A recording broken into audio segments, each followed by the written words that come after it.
Damos inicio a esta edición de su programa Síntesis. Y en el día de hoy contamos con la presencia de nuestro amigo Virgilio Félix Mejía, quien es politólogo, comunicador y muchas cosas más, ¿verdad? Hasta médico, hasta médico. Que te prometí que yo iba a venir a este programa a pocos días de las elecciones. Gracias por invitarme, porque ahora... Bueno, estamos a una semana, básicamente, ¿verdad? Sí, que tenemos que poder hablar de todos estos temas. Yo creo que es de orden que nosotros podamos hacer no solo hablar de cuál es el panorama en este momento, que lo vamos a ver, pero Virgilio, yo creo que es necesario que analicemos un poquito el proceso.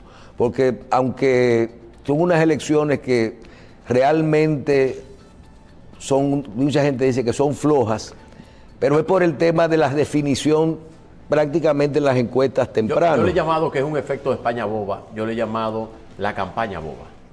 Ese es el efecto que yo le he llamado a esto que estamos viviendo ahora mismo en esta campaña, con una oposición boba. Pero comencemos por ahí. ¿Por qué floja? Porque se definió temprano los números con unos amplios márgenes, según uno puede percibir, o porque se están dedicando la oposición dedica pocos recursos en este momento al estar así al proceso electoral, al proceso de elecciones. Mira, yo entiendo por varias aristas. Primero vamos a hacer un recuento cronológico. Desde que se armó la estrategia de la Alianza Rescate RD, empezó el declive gigante de la oposición. Yo siempre dije, el día que la oposición se juntó en torno a un mismo objetivo, de bajar al gobierno, no en torno a un objetivo común de ellos, porque no hay objetivo común, no tienen objetivo común. Ese momento no se podían negar los unos a los otros y se le olvidó por qué por qué la gente decidió quitarlos del mando del Estado. Cuando Leonel Fernández y la Fuerza del Pueblo sale del PLD, debió renegar el PLD. Debió decir, ese partido ya no cumple con la visión, con el legado del profesor Juan Bosch. Y si nosotros en el ejercicio del poder cometimos un error en ese partido, nosotros vamos a enmendarlo y le pedimos disculpas a la población por nosotros haber hecho el poder o ejercido el poder de la manera tal que el país entendió que nosotros no éramos lo que ellos esperaban. Entonces, eso dijo el PRM, por eso logró constituir una marca y en 6 años se gobierna. Por eso lo logró hacer, porque renegó esa cúpula del PRD que se quedó ahí, que se alió con el gobierno del PLD. Entonces, eso debió hacer la Fuerza del Pueblo. Haciendo eso, Leonel tenía una patente de corso para decir todo lo que hizo Danilo y todo lo que hizo el gobierno del PLD en los últimos años no correspondía con los valores bochistas ni corresponde con nuestros valores ahora mismo. Y en lo que nosotros le hayamos fallado al pueblo, le pedimos disculpas. Debió hacer eso. No lo hicieron. Entonces, fueron a rogarle a la Alianza Rescate RD, el PLD, que hiciera una alianza con ellos. Error craso. ¿Por qué te digo esto? Que había un craso error. El PLD estaba drenado totalmente por la Fuerza del Pueblo en ese momento. Drenado por todas sus arterias principales y se iban hacia la Fuerza del Pueblo. El primer punto de la Alianza Rescate RD, que ellos no podían juramentarle ni un solo miembro. El primer punto, detuvo el crecimiento de la Fuerza del Pueblo. El más afectado de la Alianza Rescate RD es la Fuerza del Pueblo y Leonel Fernández. Pero no tenían candidato para las otras posiciones. Tenían que drenárselo al PLD, que era su casa matriz. Tenían que drenar ese liderazgo, como lo estaban haciendo, como lo habían hecho por 1 año y pico. Pero cuando ¿Y tú entiendes que esa alianza comenzó al no involucrar la candidatura presidencial, entonces no fue real? Y no lo digo yo, lo dicen los números. Leonel marcaba un 26 y Leonel marca un 19. No lo digo yo. ¿Cómo un 19? Leonel marca un 19 y un 20. Eso es lo que marca, y marcaba un 26 y un 27. Se desinfló la candidatura de Leonel Fernández el momento que firmaron la Alianza Rescate RD, que yo decía que eso era el abrazo del borracho, que se abrazaban no porque se querían, sino porque se estaban cayendo. Entonces, al lograr eso, Danilo Medina, porque mira algo, Leonel es un gran orador, un estadista y un intelectual. Ahora, lo que no es Leonel Fernández es un estratega político. Eso es Danilo. Que sí lo es Danilo Medina. Y Danilo Medina armó su esquema para, al final, yo le dije como un merengue de quinito que lo iba a matar a los dos. Y mató al hijo y al padre en un solo disparo. Le tiró un solo disparo y lo va a matar a los dos. Te lo estoy diciendo hoy, para que eso quede claro, que yo tengo meses diciéndolo. Entonces, esa estrategia, Danilo la aceptó y se limpió. Porque Danilo dijo, es una alianza rara, es una alianza complicada, porque nosotros tenemos diferente y al otro día vamos a hacer competencia. Los resultados de febrero vinieron. ¿Y qué daban los resultados de febrero, Michelle? Que el PLD sacó el doble de la votación de la Fuerza del Pueblo. ¿Quién salió ganador? ¿Quién salió ganador? ¿Y quién salió perdedor? La Fuerza del Pueblo salió perdedor. Y yo creo que yo creo que el PLD sacó 700.000 votos. 800.000. Y el PLD, 400 y tantos. Entonces sacó el doble. ¿Y esos votos le sirven a ellos para sumarlo para conseguir su mayoría del 5% con las presidenciales? No, porque sí. Esos son procesos, los procesos se ponderan, sí, se suman y se ponderan, pero no es lo mismo, porque ahora es que está la gran votación. La gran votación viene presidencial. Yo estoy diciendo que para el nivel presidencial, yo creo que el PLD y la Fuerza del Pueblo no se van a alejar por más de un 5%. O sea que ellos van a estar en valores entre un 5%, entre Abel y Leonel. ¿Tú entiendes que sacarán entre los dos partidos que podrán llegar a un 30%? Yo creo que van a llegar alrededor de un 32%. Ese es mi número aproximado, como yo te dije, entre un 5% dividido entre los dos candidatos. Comenzamos a hablar de números. ¿Por qué las elecciones entonces el proceso está tan flojo? ¿Es por el tema de definición o de la alianza? Porque las elecciones se ganan en dos lugares, en la campaña y en los días de las elecciones. Si la oposición no va a votar y no dedica los recursos para llevar su gente a votar y para defender su voto ese día, y lo hace el gobierno, el candidato oficial, entonces puede sacarte un 90%, porque a lo mejor los otros no, si lo que votan son 2 millones de personas. Hay dos cosas. Pues para mí que están preparando El efecto de la campaña, Michelle, tiene que ver con dos cosas, y con lo que yo le he llamado la campaña boba. Tiene que ver con dos cosas. Primero, la adjudicación de las elecciones. Las elecciones están adjudicadas al presidente Luis Abinader desde febrero. Las elecciones se adjudicaron a Luis Abinader. ¿Y por qué dice Virgilio eso? Que lo repite 1000 veces. Porque cuando yo veo las encuestas, y tú sabes que hago encuestas, y que posiblemente sea el hacedor de opinión que más encuestas maneja en este país, el 80% de la población sabe que Luis Abinader va a ganar las elecciones. Eso quiere decir que tiene una adjudicación. Eso incluye a lo de la Fuerza del Pueblo y a lo del PLD. Cuando se le pregunta, ¿quién usted cree? Esto es, oigan bien, esto no es intención de voto, esto es percepción de ganador.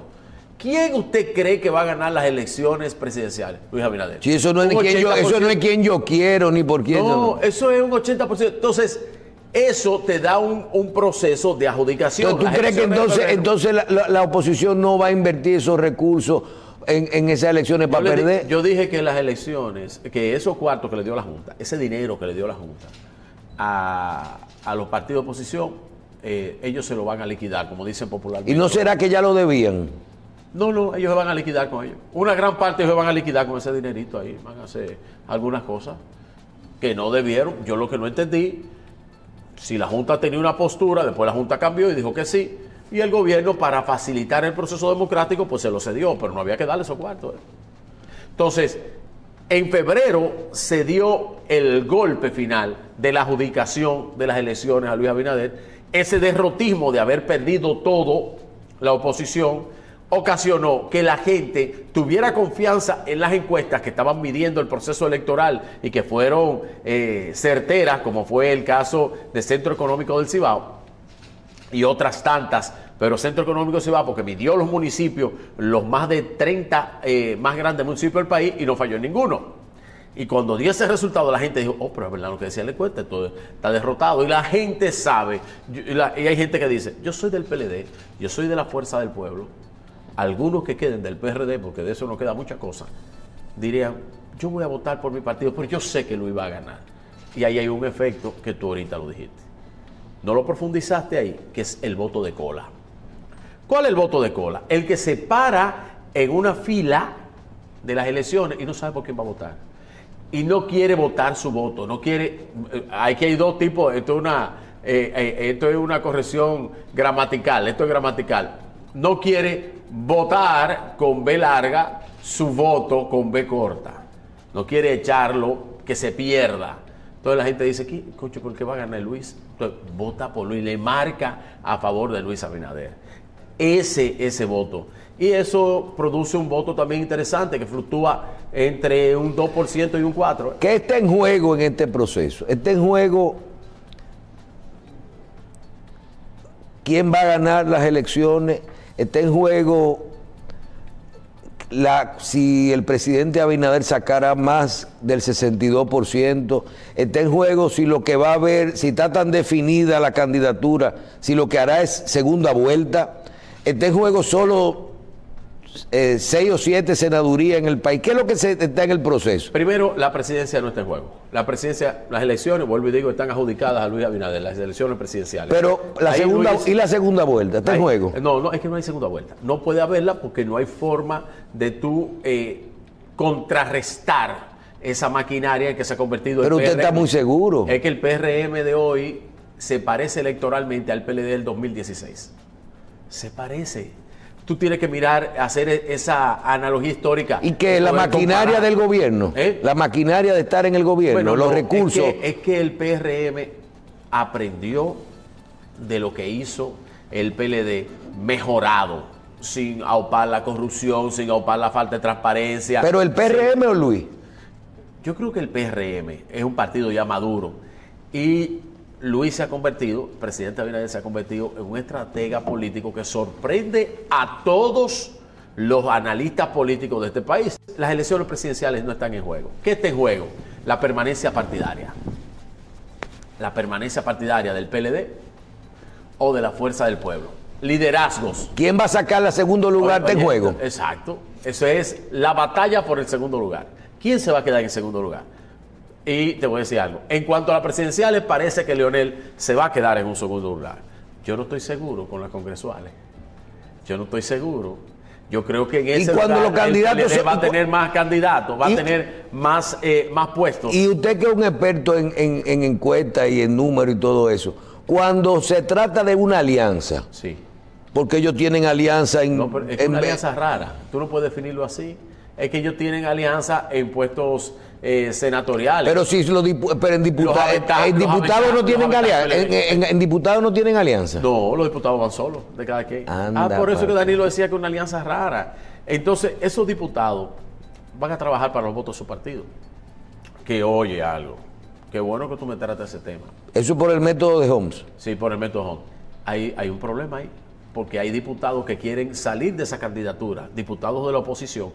Que quieren que cualquiera lo juramente. Y tú eres el PRM que vaya y lo juramente.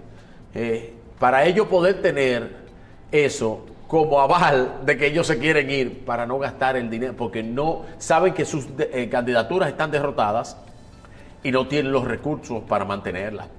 Quieren salir del proceso antes de que el proceso se consuma, porque tú dices, bueno, pero no va a ganar el día de las elecciones, pero tienen presión de la gente que los acompañó, de la cosa. Si él ya se juramenta en otro partido, dice, bueno, me juramentaron, me compraron, puede decir cualquier cosa que no sea verdad, pero por lo menos tiene una puerta por donde salir. Hay muchísimos candidatos que saben que no van a ganar, que quieren salir del proceso. Esos candidatos de la oposición están locos por salir de ese proceso y no encuentran cómo, Michelle. Porque en el caso de las congresuales, te digo, me parece que el PLD, y en los números que yo he visto, el PLD va a obtener más puestos congresuales que la Fuerza del Pueblo. Me parece. Y hablando de eso, de las candidaturas, sobre todo a senador. Los diputados, ahora usted nos explica y cada quien vamos a ver cuáles son los números finales.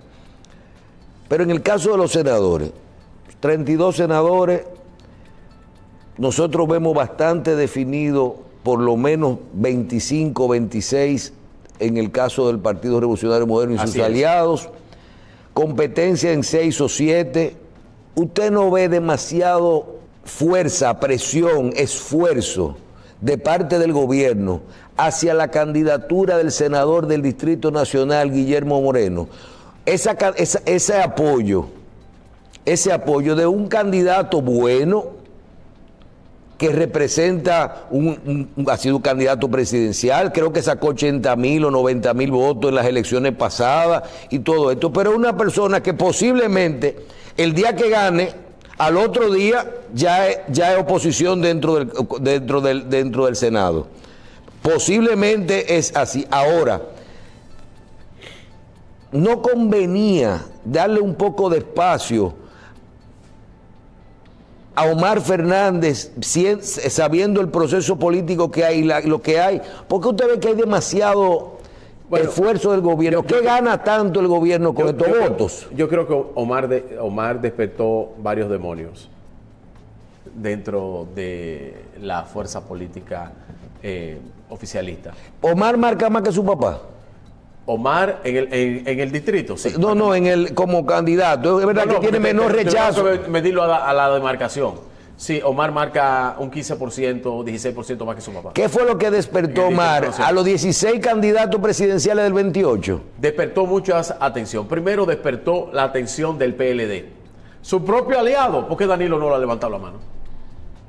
¿Por qué Danilo no ha salido a caravanear con él? Ya que no salga, pues no vale la mano. No, pero este fin de semana de que va a salir. ¿Pero por qué no lo ha hecho? ¿Por qué no lo ha hecho? ¿Por qué no ha dicho, este es mi candidato, voten por él? ¿Por qué no ha hecho un video con Omar? ¿Por qué? Ya lo va a hacer, faltando 5 días. ¿Qué efecto tiene eso? Yo dije que Danilo lo iba a matar los dos el mismo día, al papá y a él. Yo lo dije. Por un asunto de estrategia política y de supervivencia política. Entonces no es que Luis Abinader no es Luis Abinader solamente, es que a Luis Abinader designar a Guillermo Moreno despertó los demonios de los candidatos del 28, que quieren que Omar no haya sido senador. Omar tenía que buscar la forma de ganarle o de hacerse de gracia de una maquinaria electoral que en el Distrito Nacional marca un 58%. Tenía que hacer eso. No lo logró hacer y ahí vino la problemática que ahora estamos hablando. A él no poder granjearse ese 58% que tiene el PRM en la capital, pues le resulta difícil. Él debió hacer el efecto de lo que hizo David Collado, de lo que hizo Carolina Mejía en el distrito, cómo pudieron ganar ese proceso, principalmente David Collado, cómo pudo ganar ese proceso, Michelle. Entonces tenía que fijarse en eso. Y y yo no voy a decir más aquí porque tú sabes de lo que yo estoy hablando y el que está detrás de la pantalla sabe de lo que yo estoy hablando. Debió hacerse un proceso de negociación. Y mira política, que buen candidato. A la gente no le gusta que yo le diga, pero yo soy de los que digo que en la Fuerza del Pueblo y en el PLD, a una semana de las elecciones, ya tienen que haber 2 notas de prensa preparadas y redactadas, nada más para elegir algunas las que se van a leer después de los resultados de las elecciones. Pero que ellos lo tienen. Está bien, pero eso tiene que estar hecho. Están preparando la narrativa. Y yo decía que una de ellas habla de un algoritmo. Habla de que hubo tensión, de que no se llamó a votar, de que no se entregaron los recursos de la Junta a tiempo, de que la gente no fue a votar, que solo votaron 2 millones de gente, pero habla de un algoritmo. Y yo decía, cuando digo algoritmo hablo del proceso de elecciones. Informático.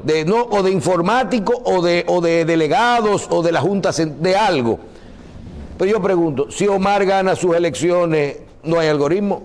Bueno, ¿verdad? O sea, si Omar gana sus elecciones, tú no puedes pelear porque ahora... Yo no creo que ya que a este punto Omar vaya a ganar las elecciones, lamentablemente. Y esos números tan así, porque yo lo veo iguales. Es que ya los números le dan una cierta ventaja a Guillermo Moreno y la operación del día le da una cierta operación, aparte de todo. ¿Qué es lo que es la operación del día? Los chelitos que se gastan. No, la operación. El día de. Claro, pero de llevar a votar al elector. Pero oye algo, y este desastre que hay en la circunscripción 1 de la Fuerza del Pueblo. En la circunscripción donde Omar es más fuerte.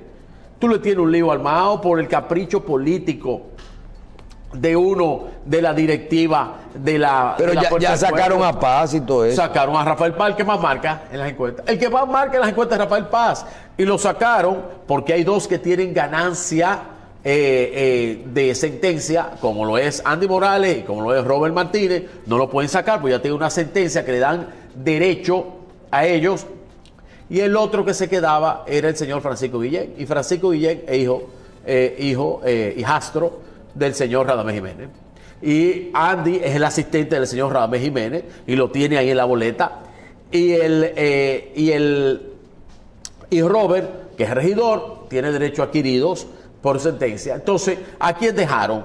Pues dejaron a todo el line-up y sacaron a Rafael Paz. Pero como quiera, ahora están forzando otra vez, intentando poner a Rafael Paz. La Junta ya dio una resolución y eso es lo que se va a quedar. Engañaron a Rafael Paz, engañaron porque nunca iba a ser el candidato y esa cúpula lo engañó y Rafael debe cobrarle a esa cúpula lo que le está haciendo. Yo soy amigo de Rafael y ellos nunca lo quisieron ahí. Entonces, el que más marca es Rafael Paz y el daño que le están haciendo a la candidatura de Omar, porque tú sabes quién mecaniza el voto en la 1. ¿O tú crees que son los senadores? Los diputados. Son los diputados, hermano. Entonces, tú le hiciste un lío a Omar en su propia organización política. Y ahí es que yo digo que Leonel es un estratega político. Nunca lo ha sido. Leonel es un estadista, un intelectual, es un gran orador. Tiene sus luces, muchísimas, pero no la de estratega político. En estratega político, ahí, de esa parte, hay otros grupos, incluyendo a Radamés, que son los que están manejando ese proceso ahí, y que le acaban, sin querer, de arrancarle la cabeza al líder, al hijo del líder de esa organización política, que es un gran candidato, un buen muchacho, con mucha simpatía, que ellos mismos se lo sirvieron en la mesa para que se lo coman con yuca. Ellos mismos, no fue nadie, Michelle. Ahora, que el PRM esté soportando a un candidato que se necesitaba una alianza, y era una alianza macro partidaria, y el partido de Guillermo Moreno era básico para esa alianza, y se había negociado eso. Entonces, había que darle el soporte, y una vez él el candidato, que como lo es, las estructuras del partido tenían que responder ante ese candidato que estaba ahí, porque es el voto PRMista que está ahí. Entonces, ahora no hay otra fórmula. Guillermo es el que va a ganar la capital. Guillermo es que va a ganar la capital. Y no es Guillermo que le va a ganar a Omar. Para hacerte más específico, no es Guillermo. Le va a ganar el PRM a Omar. Y le va a ganar a Omar, porque Omar dice todo contra mí, bueno, pero él tiene un grupo de gente que está a favor de él. Yo no veo el comité político de ninguno de los dos partidos. Victimizando a Omar, que ahí sus estrategas son amigos míos y estudiamos juntos, sus estrategas se comieron un asunto aquel, porque no debieron victimizarlo. Ese, el papel de la víctima le quedaba mal a Omar, porque Omar tiene el apoyo de funcionarios que fueron funcionarios 16 años y le están dando soporte y tiene muchísimas cosas, y es hijo de un expresidente, que tú sabes lo que vale aquí ser hijo de un expresidente en este país. Los hijos de los expresidentes tienen un peso. Omar tiene un peso importante. Y aparte de todo, no carga con la culpa de sus padres, porque no cargan con la culpa de ellos. Eso no es verdad. Omar no carga con la culpa de Leonel Fernández. Omar tiene luz propia y es un tipo simpático y cae bien, pero su propio partido lo canibalizó. La Alianza Rescate RD y el PLD con Danilo Medina lo canibalizó. ¿O no lo apoyó? Y cuando tú despiertas los demonios de una organización política, de una maquinaria electoral como el PRM, que dice, pero entonces te estás retando a la maquinaria electoral, en el escenario más importante. Pero Carolina, David, Pacheco, claro, Yayo, Guido, Yayo, Wellington, claro, Fellito, claro. Es la estructura del... pero también la estructura de la capital, es la estructura de la capital también. La estructura macro del PRM, que no se va a dejar en el distrito.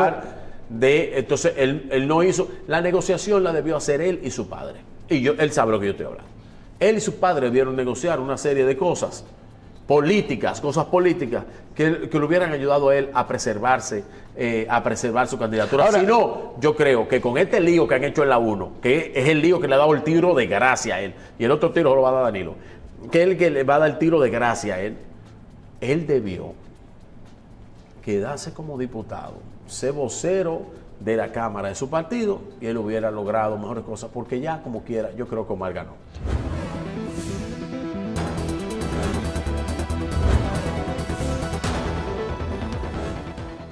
Bien, mucha gente dice, que el PRM tiene 16 candidatos para el 28 y que Omar es un candidato posible para el 28.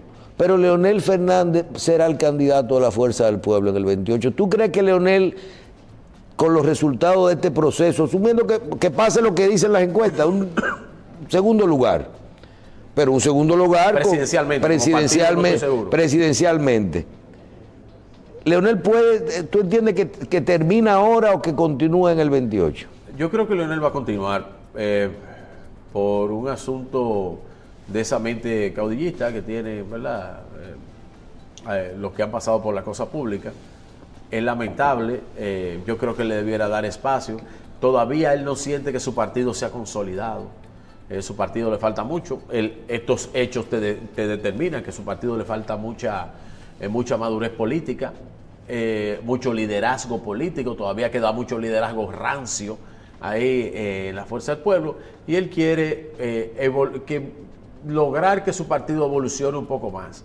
Aparte de todo, Leonel es presidente de una fundación, y esa fundación, pues, que tiene orígenes políticos, pues demanda muchísimas financiamientos y fondos que solamente se puede conseguir en la base de la política aspiracional. No sé si tú me entiendes, y el que me está viendo lo entiende. Tú nada más lo puedes conseguir con la base de que en algún momento... Si siendo presidente o siendo candidato. Siendo presidente o siendo candidato. Siendo candidato tú puedes financiar eso, porque tú tienes muchos amigos que te ayudan, que entienden que tú puedes ser en algún momento presidente, y te pueden mantener en los procesos. Te pueden mantener vivo eso. Yo creo que todavía la Fuerza del Pueblo no va a hacer la transición. Ahora, que si es necesaria hacerla, para mí es elemental. Y puede ser que la supervivencia de uno de los dos partidos esté adjunta a este proceso de elecciones. Si el PLD queda por encima de la votación como partido de la Fuerza del Pueblo, creo que la Fuerza del Pueblo tiene los días contados en el escenario político dominicano. ¿Deberían, después de estas elecciones, redefinir el papel de la Fuerza del Pueblo y del PLD, sin mirar a Leonel Fernández, a Danilo Medina, y tratar otra vez de volver hacia atrás y de integrar esos dos grupos, o si no desaparecerán? Lo de Danilo Medina y Leonel Fernández yo creo que es irreparable. Más allá de las fotos, más allá de los videos, de las imágenes que puedan lograr en estos pocos días que quedan, es irreparable. Eso se nota cuando tú lo juntas, lo que se refiere en cada uno de ellos. Leonel ha definido que él nunca hizo una conciliación con Danilo, que él hizo un acuerdo político, que no fue un acuerdo personal. Y lo mismo se ha referido Danilo Medina sobre eso. O sea que el tema de ellos dos es irreconciliable. En base a eso, yo creo que... Pero Danilo no es candidato, el candidato es Abel. El candidato es Abel, pero Danilo es el líder. Cuando escuché esta semana... Danilo es el líder y es el estratega. Esta semana que pasó, al presidente Abinader hablar de qué él opina del debate, de cómo fueron los resultados del debate presidencial. Y habla de que quien más ganó, él entiende que fue Abel. Yo coincido con él. ¿Qué tú opinas del debate y de cómo eso beneficia? Pero quítese un poquito la pasión. Vamos a verlo para cómo nos beneficia como sociedad estos tipos de figuras nuevas de los debates. Estoy viendo los resultados finales. ¿Cómo te entiendes que quedó este proceso? Primero, de lograrlo, y segundo, ¿quién ganó y quién perdió en este proceso? Para mí en este debate ganó el mayor ganador fue Abel, por haber estado entre el medio de dos estadistas. Tú te presentas con dos presidentes, un presidente 3 veces presidente y el presidente actual, y tú eres un candidato nuevo. Fuiste alcalde, fuiste presidente de la Cámara de Diputados, pero estás a nivel de dos presidentes, dos jefes de Estado. ¿Hizo bien Luis Abinader en presentarse en ese debate? Yo creo que sí, porque el presidente quería dejar ese legado histórico. Y una vez ya ese legado sembrado ahí, como lo hizo el presidente Luis Abinader, ya no hay forma de que ningún mandatario en ejercicio diga que no va a participar en un debate, porque está arriba, porque está abajo, ya eso se instaló. Luis no perdió... Y eso es un aporte democrático que hizo Luis Abinader. Luis Abinader no perdió un voto en ese debate. No, eso no. Aunque ganara mejor Abel, pero no bajó su popularidad. No, porque eso es... Abel ganó por estar al lado de dos estadistas. Tuvo el nivel. El nivel. Y por no haberlo hecho mal. Todo el mundo creía que él lo iba a hacer mal. No lo hizo mal porque Abel es un tipo que tiene condiciones. Por eso está donde está. Entonces, pero ahí no hubo ni ganadores ni perdedores. Ganó la democracia dominicana. Abel ganó una parte por el prestigio de que se pudo presentar ante dos estadistas, poder hablar, dicen algunos, y no cometerla. Y Abel hizo su función. Luis hizo su función y Leonel hizo su función. Para mí el gran derrotado, si vamos a ganadores y derrotados, fue Leonel Fernández. Porque todo el mundo creía que las habilidades de orador de Leonel iban a sobrepasar tanto que Abel se iba a ver mesmado y que Luis también. Y no fue así. Todos quedaron bastante equilibrados. Pero, como tú me dices, si eso va a denotar algún asunto en el voto. No, Michelle, te explico por qué. Porque se está instalando la cultura del debate presidencial. Y eso todavía no significa nada. Para las próximas generaciones, eso va a significar algo. Eso va a tener un marcaje, como en Estados Unidos, que la cultura del debate representa 5 puntos, de 3 a 5 puntos que se mueven en torno a los debates presidenciales. No es lo mismo en la República Dominicana, porque ahora mismo el dominicano no sabe con qué se come eso, lo va a ir entendiendo. A medida que lo vaya entendiendo, y si lo entiende ahora mismo y dice, wow, qué bonito fue esto, entonces sus simpatías van a estar en torno a Luis Abinader, que fue el que le dio el legado de poder hacer ese tipo de presentación. Bien, usted nos ha hablado bastante de cómo actuaron y el tema de la alianza, las posiciones de la Fuerza del Pueblo y del PLD desde su punto de vista, pero hablemos desde el punto de vista ahora del gobierno. Sí. No es lo mismo jugar pelota desde el terreno de juego que desde los bleachers. Y el presidente ha preparado una reelección, y yo no hablo en el tema de los recursos, hablo en el tema de que cuando tú haces una encuesta, mucha gente dice, fulano, ¿quién está arriba, quién está abajo? Pero ahí tú puedes ver desde el año pasado cuáles son las preocupaciones de los dominicanos, que el tema de la seguridad ciudadana, que el tema de Haití, que el tema de la economía, o sea, las cosas que importan de verdad. Desde su punto de vista, el gobierno ha hecho el trabajo no electoral de campaña, no la campaña electoral correcta, sino desde el punto de vista de acciones de gobierno, de políticas públicas, que son las que la gente quiere. Eso ha mejorado realmente la percepción del gobierno y han trabajado con los hechos que tenían que ocurrir para que la gente se sintiera que está mejor. Yo siento que indudablemente que sí, porque sabe que el presidente fue un presidente en un momento de crisis.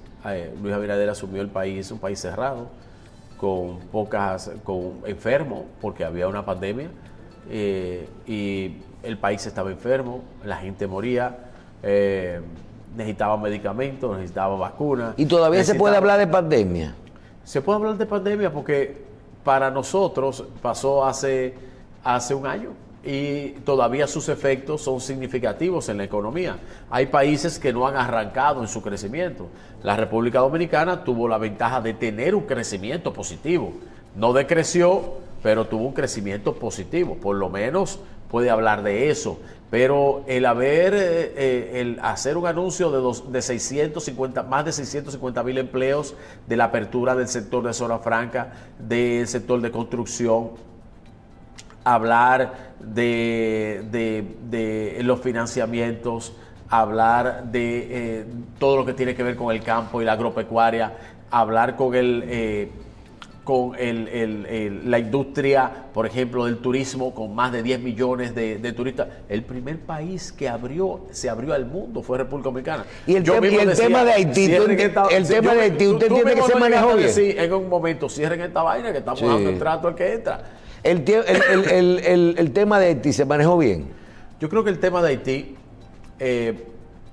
le falta, el presidente lo ha manejado bien, el gobierno lo ha manejado bien, ha faltado la comunidad internacional, el apoyo, creo que nos han dejado solos con el tema haitiano, creo que es aposta.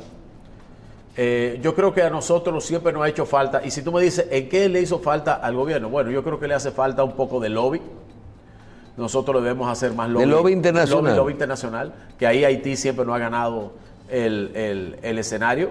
Creo que se contrataron unos lobistas especiales, unas oficinas de lobistas, que se criticaron muchísimo. Yo estoy de acuerdo con que se contraten más, porque eso es lo que permite que la comunidad internacional, principalmente en Washington y en Canadá y en Francia, puedan venir en rescate de ese problema tan grande como es el problema haitiano, que solamente hay un caso en el mundo como el caso de nosotros, que es Haití y República Dominicana. No hay otro caso igual. ¿Está usted de acuerdo con la posición del presidente de presentar una modificación a la Constitución a corto plazo para resolver un tema de independencia de la justicia o del Ministerio Público, otros temas que hay que modificar, posiblemente electorales, y de que se ponga un candado para que él mismo inclusive no pueda presentarse de nuevo a la reelección? ¿O eso no le quita fuerza, aunque él no lo vaya a hacer, pero no le quita fuerza a él de garantía de que cuando dicen, no, él podría volver, no lo debilita? Bueno, yo entiendo que el presidente el Estado necesita una serie importante de reformas. Yo no sé si esa es la más importante, porque todo el mundo siempre habla del tema de la reelección. El presidente, yo creo que en 2028 se va para su casa, él lo ha dicho muchas veces. Inclusive dijo que va a llamar al liderazgo que quiere aspirar a la presidencia de su partido, inmediatamente él gane las elecciones. Entonces yo creo que el presidente, en ese sentido, la Constitución de la República hay que modificarla, hay que modernizarla. El presidente tiene como proyecto poner el Ministerio Público Independiente de forma constitucional para garantizarle poderes al Ministerio Público. Creo que hay otras cosas que hay que establecer, pero al momento que se modifique esa Constitución, y volviendo al tema político, ¿quién se habilita políticamente? ¿Quién se habilita? Que ahorita tú me preguntaste, ¿quién era el candidato del PLD? Yo te dije que el candidato era Abel Martínez. Y yo te dije que el líder, ¿quién era? Danilo Medina, ¿verdad? ¿Quién se habilita? Danilo. Ah, bueno, pues eso es lo que yo te quería decir.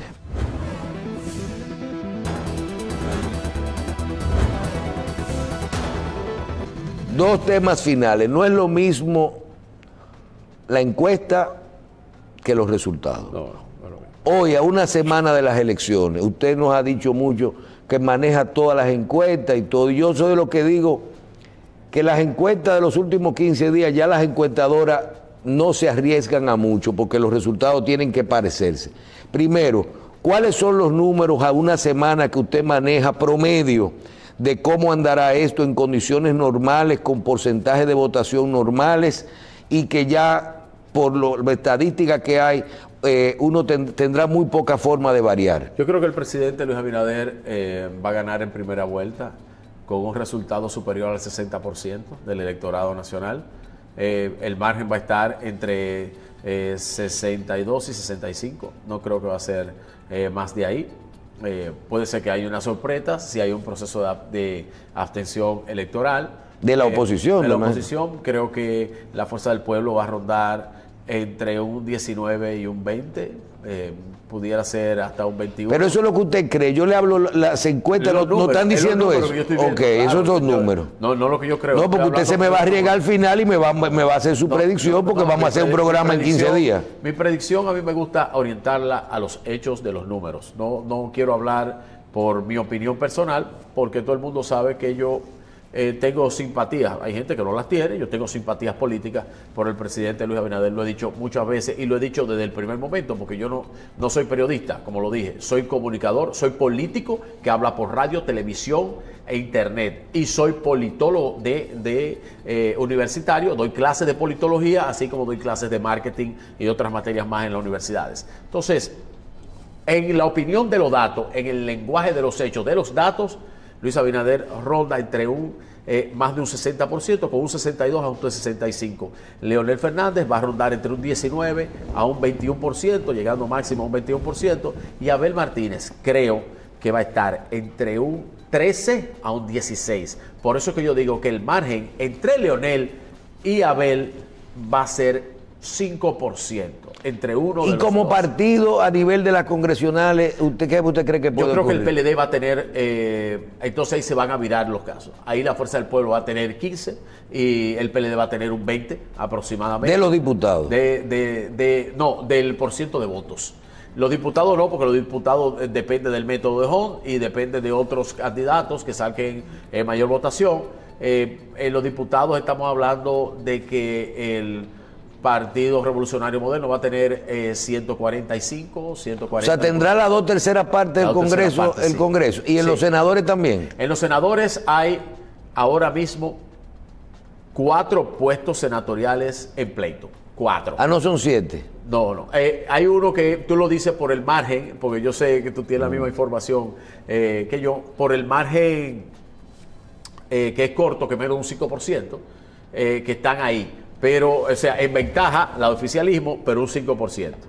En cuanto a los que están arriba, 4 provincias en pleito, que el oficialismo está peleando contra la oposición, que está arriba, por un margen de un 5%. Pero vamos a estar claros, entonces estamos hablando del Distrito Nacional, de San Juan de la Maguana, de Monteplata y de la Romana. ¿Eso es que usted se refiere? Usted está bien orejeado. Está por ahí. Es por ahí que anda la cosa. No, porque nos vamos a sentar aquí a ver los resultados. Por ahí que anda la cosa. Eso está pegado. Como yo digo, está en pleito. Entonces ahí va a determinar mucho quién lleve la gente a votar y la operación que va a tener cada partido cada día. Ahí, y la operación definitivamente la dirigen los diputados, los candidatos a diputados. Entonces, en cualquiera de los casos, el PLD podría, el PRM tendría entre 27 y 28, en el peor de los casos, senadores. Así es, el peor de los casos serían 26, el mejor de los casos pudiera tener 31, 32 senadores, sí. O sea, el mejor de los casos. El peor de los casos es 26. Y 26 es más de las 2/3 partes. Es más de la tercera parte, y en Cámara de Diputados estamos hablando de 140, 145 diputados. En la parte de la abstención, ¿usted qué se puede hacer? ¿Qué puede ocurrir con esto de que hay 8 millones de personas habilitadas para votar? Se calcula que en una elección como esta debieran votar, en condición normal, votar un 70%. Exacto, un 30% de más. ¿De qué depende que ese dominicano, sea del partido que sea, se pare de su casa y vaya a votar? De los recursos que gasten los partidos y los candidatos para llevar a la gente a votar el día de las elecciones, para lograr esas estructuras. Depende del mensaje final en esta semana, porque yo no estoy viendo mucho movimiento en la campaña boba. Eso es lo que no le permite a uno, este efecto de campaña boba, que lo produce diría yo, el aura del ganador que tiene Luis Abinader. Bueno, pues va a depender mucho la operación de los partidos el día de las elecciones, va a depender mucho de las condiciones que estén dadas. Yo creo que van a ser unas elecciones normales, ya hemos visto muchísimos procesos normales, a las 7, 8 de la noche, nosotros vamos a ver quién es el ganador. Y eso va a ser de forma fácil.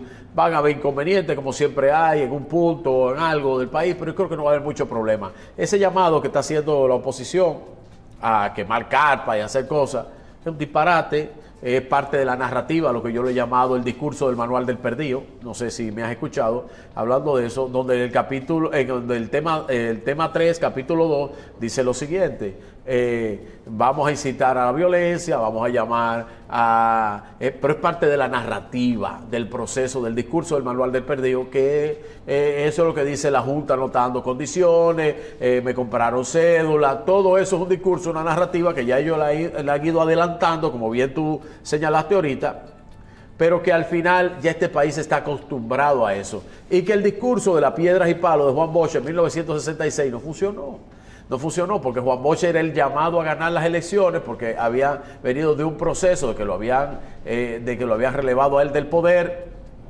Veníamos de una guerra y entonces Juan Bosch dijo, vayan con piedra y palo a votar, pero vayan a votar, mientras el doctor Joaquín Balaguer llamó a ir a votar en paz, la abstención se volvió un 45% y ganó Joaquín Balaguer.